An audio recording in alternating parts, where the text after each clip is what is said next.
Hello everyone, welcome again to psycho. आज हम फिर से लेकर आए एक और वन दरोगा का बायोलॉजी का प्रैक्टिस सेट, जिसमें आज हम कुछ इंपॉर्टेंट क्वेश्चन डिस्कस करेंगे जो कि आपके प्रीवियस एग्जाम के क्वेश्चन में भी आ चुके हैं। तो स्टार्ट करते हैं आज के प्रैक्टिस सेट के क्वेश्चन नंबर 1 से। क्वेश्चन नंबर फर्स्ट है, which of the following is an characteristics feature of cancer cell. तो हमें बताना है कि निम्न में से कौन सी कैंसर सेल की विशेषताएं हैं। सबसे पहले अगर हम बात करें कैंसर सेल, तो आप यहाँ डायग्राम में देख सकते हैं कि एक तरफ तो हमारी नॉर्मल हेल्दी सेल दी गई है और दूसरी तरफ कैंसर सेल दी गई है। तो यानी कि आप डायग्राम में देख सकते हैं कि कैंसर सेल में क्या हो रहा है, अनकंट्रोल्ड सेल डिवीजन हो रहा है। साथ में क्या है, ये एक दूसरे में इन्वेजन हो रहा है, यानी कि जब ये एबनॉर्मल ग्रोथ कर रही है, अनकंट्रोल ग्रोथ कर रही है, तो जितने भी नियर बाय टिश्यूज हो गए, सराउंडिंग टिश्यूज हो गए, वहाँ पे फैलेंगे। साथ में इनमें क्या है, सेल का कोई भी डेथ नहीं हो रहा है, तभी क्या कर रही है, एबनॉर्मल पॉलिफिरेशन या फिर ग्रोथ कर रही है। तो अब इसका राइट आंसर देख, तो अगर हम इसके राइट आंसर की बात करें तो ऑप्शन नंबर 1 क्या है कि इसमें दे डिवाइड अनकंट्रोलेबल, यानी कि ये क्या है, अनकंट्रोल या अनियंत्रित इसमें विभाजन हो रहा है। एपोप्टोसिस नहीं हो रहा है, यानी कि सेल डेथ भी नहीं हो रही है इसमें। और ये क्या है, नियर बाय टिश्यूज में फैल रहा है। तो इसका जो राइट आंसर होगा वो होगा all of above, option D. Move करते हैं हम नेक्स्ट क्वेश्चन की तरफ। क्वेश्चन नंबर सेकंड है, which of the following is the function of oxytocin in female. तो हमें बताना है कि जो ऑक्सीटोसिन होता है फीमेल में, ऑक्सीटोसिन हार्मोन, उसका फंक्शन क्या होता है। तो अगर हम बात करें ऑक्सीटोसिन हार्मोन की, तो ये मेनली रिस्पॉन्सिबल होता है फीमेल में यूट्राइन कॉन्ट्रैक्शन के, यानी कि लेबर के टाइम पे, जब मदर क्या है लेबर या प्रसव के पीरियड में होगी, तो उस टाइम पे ये यूट्राइन कॉन्ट्रैक्शन में हेल्प करेगा। साथ में ये मिल्क लेट डाउन रिफ्लेक्स के लिए भी रिस्पॉन्सिबल होता है। ठीक है, मिल्क के प्रोडक्शन के लिए रिस्पॉन्सिबल नहीं होगा, लेकिन लेट डाउन रिफ्लेक्स के लिए रिस्पॉन्सिबल होगा। अब यहाँ पे हम डायग्राम में देख सकते हैं कि जो प्रेगनेंसी पीरियड होता है, या फिर हम बोल सकते हैं कि जो मिल्क प्रोडक्शन हो रहा है या फिर मिल्क से सिक्रीशन हो रहा है, उसमें दो हार्मोन रिस्पॉन्सिबल है। पहला है ऑक्सीटोसिन और दूसरा है प्रोलैक्टिन। देखो, ऑक्सीटोसिन का काम क्या है कि ये क्या कर रहा है, जितनी भी हमारी स्मूथ मसल्स हैं उनको कॉन्ट्रैक्ट करने का काम कर रहा है, यानी कि यूट्रस के कॉन्ट्रैक्शन में। या फिर हम बोल सकते हैं कि ये क्या कर रहा है, लेबर के टाइम पे जो यूट्राइन मसल्स हो गए उनको कॉन्ट्रैक्ट करने का काम कर रहा है, तभी क्या होगा, बेबी डिलीवर होगा। दूसरा इसका फंक्शन होता है कि जब बेबी डिलीवर हो जाएगा तो ये क्या करता है, जो मैमरी ग्लैंड है उनको कॉन्ट्रैक्ट करने का काम करता है, जिसके कारण milk let down reflex present होगा। और आगे जाके जब बेबी शक करेगा तो वहां पे क्या है, मिल्क का प्रोडक्शन होगा, जो किसकी वजह से होगा, प्रोलैक्टिन के कारण। तो अगर हम इसके राइट आंसर की बात करें तो option number B, stimulate uterine contraction during the labour. ठीक है, क्योंकि ये मिल्क के प्रोडक्शन में हेल्प नहीं कर रहा है, मिल्क के सिर्फ इजेक्शन में हेल्प कर रहा है। जो मिल्क का प्रोडक्शन है उसके लिए प्रोलैक्टिन हार्मोन रिस्पॉन्सिबल होता है, ऑक्सीटोसिन नहीं। ऑक्सीटोसिन इनमें से सिर्फ क्या कर रहा है, यूट्राइन कॉन्ट्रैक्शन कर रहा है लेबर के टाइम पे। और हमें पता ही है कि जो मेंस्ट्रुअल साइकिल है उसके लिए प्रोजेस्टेरॉन, ईस्ट्रोजन रिस्पॉन्सिबल होता है, और ब्लड ग्लूकोज को मेंटेन करने के लिए इंसुलिन हार्मोन रिस्पॉन्सिबल होगा। मूव करते हैं नेक्स्ट क्वेश्चन की तरफ। क्वेश्चन नंबर थर्ड है, what is the role of hormone prolactin. तो इसमें प्रोलैक्टिन का फंक्शन या फिर कार्य पूछा गया है। तो अभी हमने लास्ट क्वेश्चन में भी डिस्कस किया कि ये क्या कर रहा है, प्रोलैक्टिन का काम क्या होता है, मिल्क प्रोडक्शन के लिए। ठीक है, यानी कि फीमेल में जो दूध है या फिर मिल्क है उसके प्रोडक्शन में ये हेल्प करेगा। तो ऑप्शन नंबर ए इसका राइट आंसर होगा। जबकि शुगर के मेटाबॉलिज्म में हमें पता है इंसुलिन हार्मोन रिस्पॉन्सिबल करेगा, यूट्राइन कॉन्ट्रैक्शन के लिए ऑक्सीटोसिन। ठीक है, और जो कैल्शियम लेवल है उसको कैल्सिटोनिन जो हार्मोन होगा वो रेगुलेट करेगा। मूव करते हैं हम नेक्स्ट क्वेश्चन की तरफ। नेक्स्ट क्वेश्चन नंबर 4 है, in a plant the loss of water through the transpiration is regularly primarily by the. तो इसमें बताना है कि एक पौधे में जब जल वाष्पीकरण के द्वारा पानी की जो हानि होती है तो वो किसके द्वारा नियंत्रित होगी। तो अगर हम इसके राइट आंसर की बात करें तो ऑप्शन नंबर बी, स्टोमेटा या फिर रंध्र इसके राइट आंसर होगा।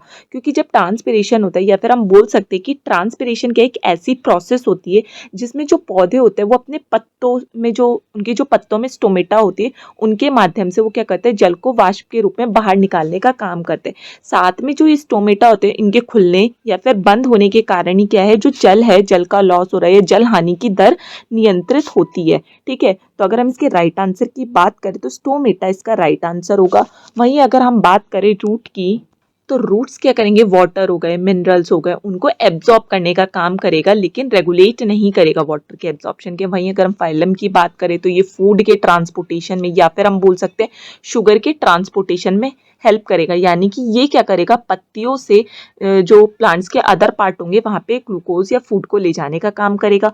और जाइलम की बात करें तो ये भी जो पानी है उसके ट्रांसपोर्टेशन में हेल्प करेगा, यानी कि रूट से पानी को कहाँ पे पहुँचाएगा, पत्तियों तक। लेकिन इसका राइट आंसर क्या है? Option number B, stomata. Move करते हैं नेक्स्ट क्वेश्चन की तरफ। क्वेश्चन नंबर 5 है, which of the following is not a characteristics of immune system adaptive response. तो हमें बताना है कि इसमें से कौन सी कैरेक्टरिस्टिक्स अडेप्टिव इम्यूनिटी की नहीं है। तो अगर हम सबसे पहले तो बात करें कि अडेप्टिव इम्यून रिस्पॉन्स या फिर अडेप्टिव इम्यूनिटी होती क्या है, तो अगर हम अडेप्टिव इम्यूनिटी की बात करें तो इसको हम एक्वायर्ड इम्यूनिटी भी बोलते हैं। और ये क्या होता है? हाईली स्पेसिफाई इम्यूनिटी होती है, यानी कि हम बोल सकते हैं ये हमारी जो इम्यून सिस्टम है उसका विशिष्ट रक्षा तंत्र होता है, हाईली स्पेसिफाई होता है, जो कि पैथोजन से फाइट करने का काम करेगा। और ये जो हमारी इन्नेट इम्यूनिटी होती है बाय बर्थ, उससे थोड़ा सा अलग होता है, थोड़ा क्या हम बोल सकते हैं उससे कम्प्लीटली डिफरेंट होता है। क्योंकि जो हमारी अडेप्टिव इम्यूनिटी है वो क्या करता है, जितने भी पहले से हमारी बॉडी में पैथोजेंस आ रहे हैं उनसे फाइट करने का काम करेगा। और साथ में ये क्या करता है, टी सेल और बी सेल को भी रेगुलेट या फिर उनका इन्वॉल्वमेंट भी ले लेता है। अब टी सेल की बात करें तो टी सेल को हम सेल मीडिएटेड इम्यूनिटी बोलते हैं और बी सेल को हम क्या बोलते हैं? ह्यूमोरल इम्यूनिटी, यानी कि ये हमें मेमोरी सेल्स द्वारा फॉर्म की जाएगी। यानी कि बी जो बी सेल्स है वो किसके द्वारा फॉर्म की जाएगी? जो हमारी मेमोरी सेल्स हो गई। तभी तो क्या होगा कि जब हमारी बॉडी में कोई भी इन्फेक्शन या फिर कोई भी पैथोजेंस पहले से एंटर हुआ होगा और वो सेकेंड टाइम हमारी बॉडी में एंटर करेगा, तो यही ह्यूमोरल सेल या फिर बी सेल्स हो गई या फिर मेमोरी सेल्स होगी, ये एक्टिव हो जाता है और ये फाइंड आउट कर लेते हैं कि ये पैथोजेंस क्या है, पहले भी हमारी बॉडी में आया था। तो ये क्या करते हैं, वही एंटीबॉडी रिलीज कर देते हैं, जिसके कारण जो एंटीबॉडी क्या करेगी, उन पैथोजन को किल करने का काम कर देती है। ठीक है, तो अगर हम इसके राइट आंसर की बात करें और इसमें पूछा गया है कि कौन सी कैरेक्टरिस्टिक्स नहीं है, तो हमने यहाँ पे पढ़ा कि इनमें मेमोरी सेल्स भी होती है, टी एंड बी लिम्फोसाइट्स भी होते हैं और ये बहुत ज़्यादा इफिशिएंट भी है, क्योंकि कोई भी पहले से अगर पहले कोई इन्फेक्शन हुआ है तो उसके अगेंस्ट भी ये वर्क करती है। और हमने एक और पढ़ा कि जो एक्वायर्ड इम्यूनिटी होती है या फिर अडेप्टिव इम्यूनिटी होती है, हाईली स्पेसिफाई होती है। और जबकि यहाँ पे क्या बोला है कि नॉन स्पेसिफिक डिफेंस मैकेनिज्म दे रही है हमारी बॉडी को। तो अगर इसके राइट आंसर की बात करें तो ऑप्शन नंबर बी ही इसका राइट आंसर होगा। मूव करते हैं हम नेक्स्ट क्वेश्चन की तरफ। क्वेश्चन नंबर 6 है, which of the following is true about the role of nitrogen in the plant. तो हमें बताना है कि पौधे में नाइट्रोजन की भूमिका के बारे में निम्नलिखित में से कौन सा ट्रू या फिर सत्य है। तो नाइट्रोजन क्या एक बोल सकते हैं इसेंशियल मैक्रो न्यूट्रिएंट है प्लांट के ग्रोथ एंड डेवलपमेंट के लिए। और नाइट्रोजन ही क्या है, एक की कंपोनेंट है अमीनो एसिड और प्रोटीन के सिंथेसिस के लिए। यानी कि नाइट्रोजन ही क्या करेगा, अमीनो एसिड और जो प्रोटीन है उसके संश्लेषण में हेल्प करेगा। और जब प्लांट इन नाइट्रोजन को एब्सॉर्ब करेगा तो वो क्या होगा, किस फॉर्म में होगा, नाइट्रेट हो गया, अमोनिया। यानी कि प्लांट क्या कर रहे हैं, नाइट्रेट और अमोनियम की फॉर्म में नाइट्रोजन को एब्सॉर्ब कर रहे हैं और यही जाके आगे क्या कर रहे हैं, अमाइनो एसिड और प्रोटीन के सिंथेसिस में हेल्प कर रहा है। तो अगर हम इसके राइट आंसर की बात करें तो ऑप्शन नंबर बी इसका राइट आंसर होगा कि nitrogen is required for the formation of amino acid and protein. ठीक है, मूव करते हैं हम नेक्स्ट क्वेश्चन की तरफ। नेक्स्ट क्वेश्चन नंबर 7 है, which of the following is responsible for the synthesis of cholesterol in the human body. कि मानव शरीर में जो कोलेस्ट्रॉल है उसके संश्लेषण के लिए निम्नलिखित में से कौन सा ऑर्गन रिस्पॉन्सिबल होता है। तो अगर हम इसके राइट आंसर की बात करें तो ऑप्शन नंबर ए लिवर इसके लिए रिस्पॉन्सिबल होगा, क्योंकि जो कोलेस्ट्रॉल होगा उसका सिंथेसिस कहाँ पे होता है, लिवर में। डायग्राम में आप देख सकते हैं कि लिवर में क्या है, जो HMG कोएंजाइम रिडक्टेज है, ठीक है, या हम बोल सकते हैं कि जो कोएंजाइम रिडक्टेज एंजाइम है उसी के हेल्प से कोलेस्ट्रॉल का उत्पादन हो रहा है या फिर कोलेस्ट्रॉल का सिंथेसिस हो रहा है। और मेनली जो ये प्रोसेस होता है ये कहाँ पे होता है, लिवर का जो स्मूथ एंडोप्लाज्मिक रेटिकुलम है वहाँ पे कोलेस्ट्रॉल का मेटाबॉलिज्म होता है। तो इसका राइट आंसर क्या होगा, option number A liver. Move करते हैं नेक्स्ट क्वेश्चन की तरफ। क्वेश्चन नंबर 8 है, which of the following cell is responsible for the formation of antibodies in the immune system. हमें बताना है कि निम्नलिखित में से कौन सी कोशिका प्रतिरक्षा तंत्र में एंटीबॉडी के निर्माण के लिए जिम्मेदार होती है। तो हमने पहले भी पढ़ा था कि जो बी सेल्स होती है, ठीक है, बी सेल्स ही क्या करती है, जो पहले से पैथोजन हमारी बॉडी में हो उनके लिए एंटीबॉडी को बनाने का काम करती है। अब बी सेल की बात करें तो बी सेल क्या होता है, WBC का ही पार्ट है और ये मेनली हमारी ह्यूमरल इम्यूनिटी है उसके लिए रिस्पॉन्सिबल होगी। यानी कि जितनी भी ह्यूमरल इम्यूनिटी होगी उनके लिए इंपॉर्टेंट रोल प्ले करती है। अब बी सेल की बात करें तो बी सेल क्या करती है, एंटीजन से जैसे ही मिलती है तो ये क्या करती है, टी हेल्पर सेल को एक्टिवेट कर देती है। और ये टी हेल्पर सेल या फिर हम बोल सकते हैं जो एक्टिव हुई है बी सेल्स, वो क्या करते हैं हमारी प्लाज्मा सेल में बदल जाते हैं, और जब ये प्लाज्मा सेल में बदलती है तो हमारे ब्लड स्ट्रीम में चली जाती है और एंटीबॉडी का निर्माण करती है। और बी सेल को ही हम मेमोरी सेल भी बोल सकते हैं, क्योंकि ये मेमोरी सेल में ही कन्वर्ट हो जाती है और पिछला जो पहले इन्फेक्शन हुआ है या जो पिछला संक्रमण हुआ है उसको याद रख के ये क्या करती है, लॉन्ग टर्म इम्यूनिटी हमें प्रोवाइड करने का काम करती है। तो इसका राइट आंसर क्या है, option number B, B cell.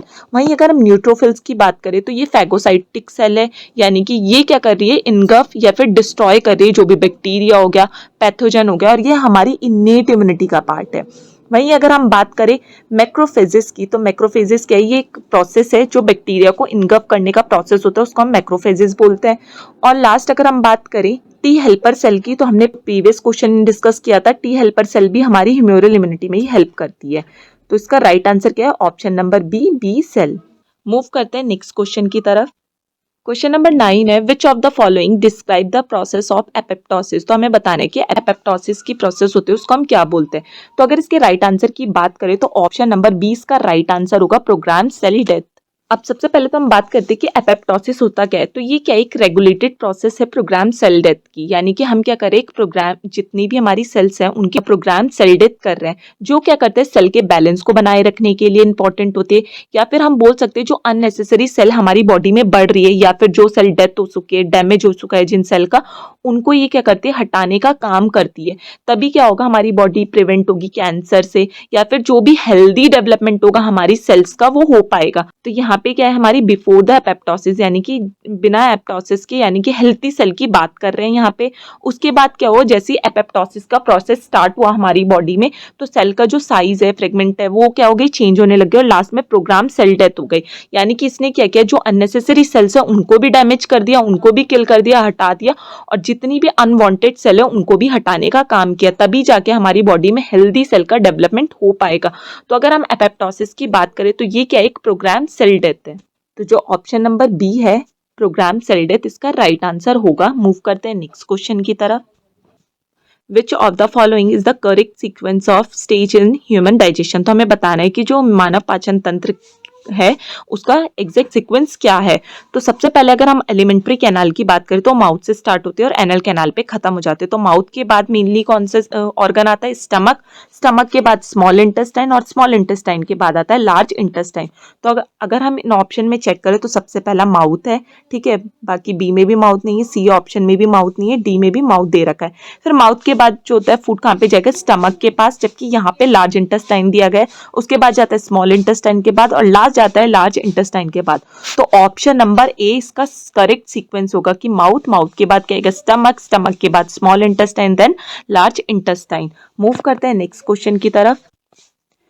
Question number 12 है, which of the following is a characteristics of homozygous chromosomes. तो हमें बताना है कि जो होमोलोगस क्रोमोसोम्स होते हैं उनकी क्या कैरेक्टरिस्टिक्स होती है।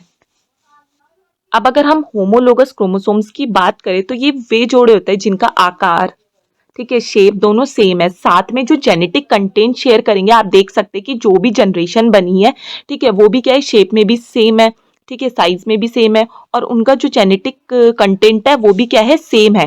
तो अगर हम होमोलोगस क्रोमोसोम्स की बात करें तो यानी कि क्या है, इनका साइज भी सेम होगा, शेप भी सेम होगा, और साथ में जो जेनेटिक कंटेंट है वो भी सेम होगा।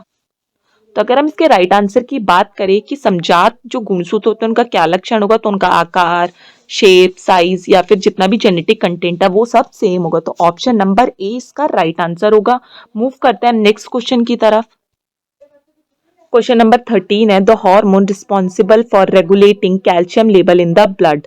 तो हमें बताना है कि रक्त में कैल्शियम स्तर को नियंत्रित करने के लिए कौन सा हार्मोन रिस्पॉन्सिबल होगा, ठीक है। तो अगर हम इसके राइट आंसर की बात करें तो option number B parathyroid hormone इसके लिए रिस्पॉन्सिबल होगा, क्योंकि पैराथायरॉयड हार्मोन ही क्या करता है, जो कैल्शियम है उसके लेवल को रेगुलेट करने का काम करेगा।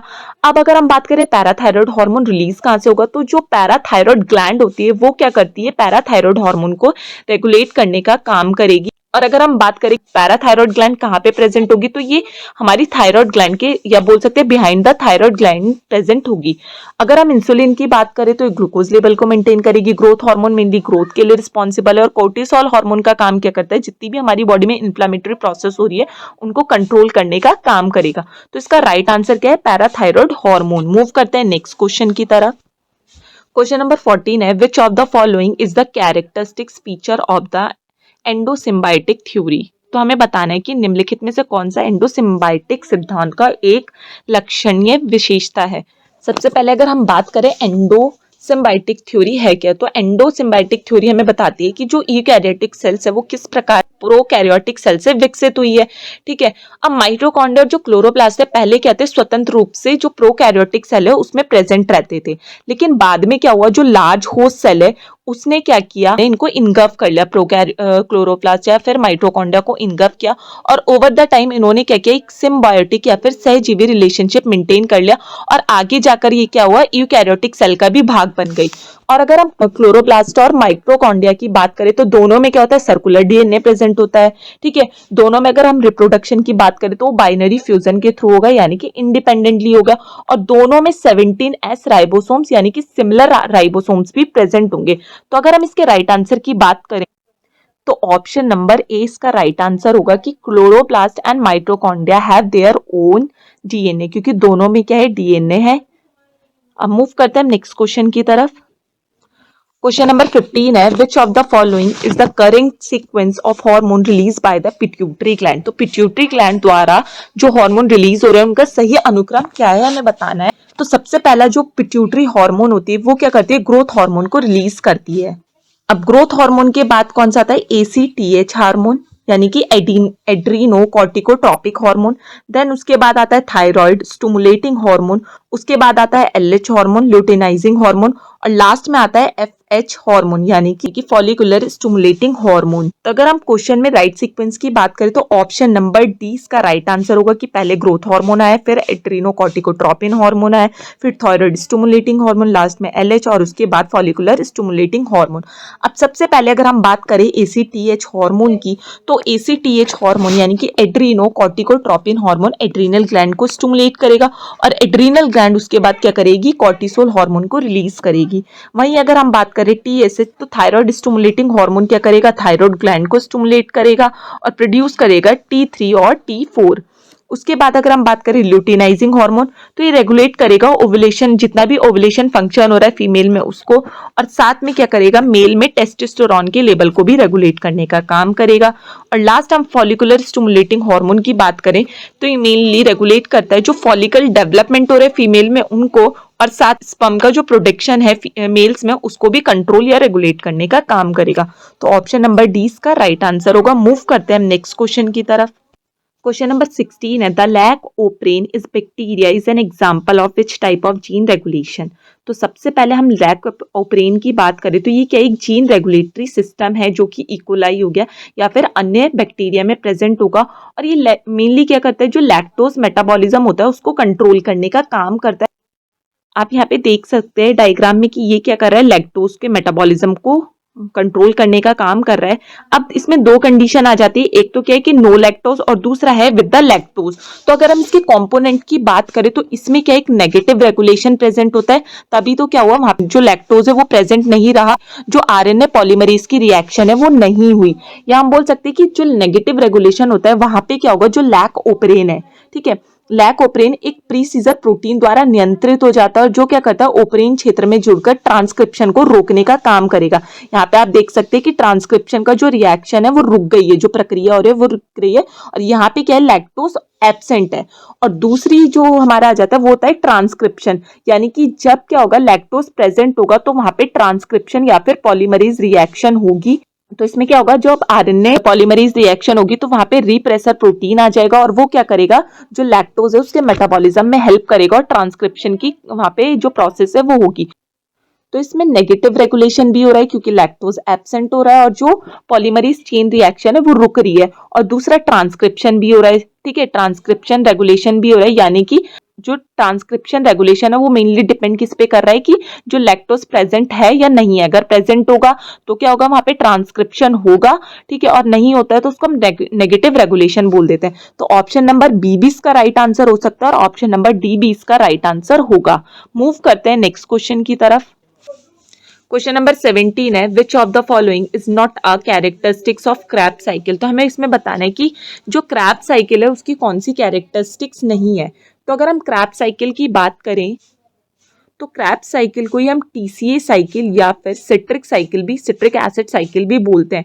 और ये मेनली कहाँ पे होते हैं? माइटोकॉन्ड्रिया में होने वाली एक जैव रासायनिक प्रक्रिया है जो क्या करते हैं, स्मॉल अमाउंट में ATP को भी रिलीज कर रही है। ठीक है, ATP रिलीज करने के बाद ये क्या कर रही है, थोड़े से अमाउंट या फिर हम बोल सकते हैं NADH और FADH को भी जनरेट करने का काम कर रही है।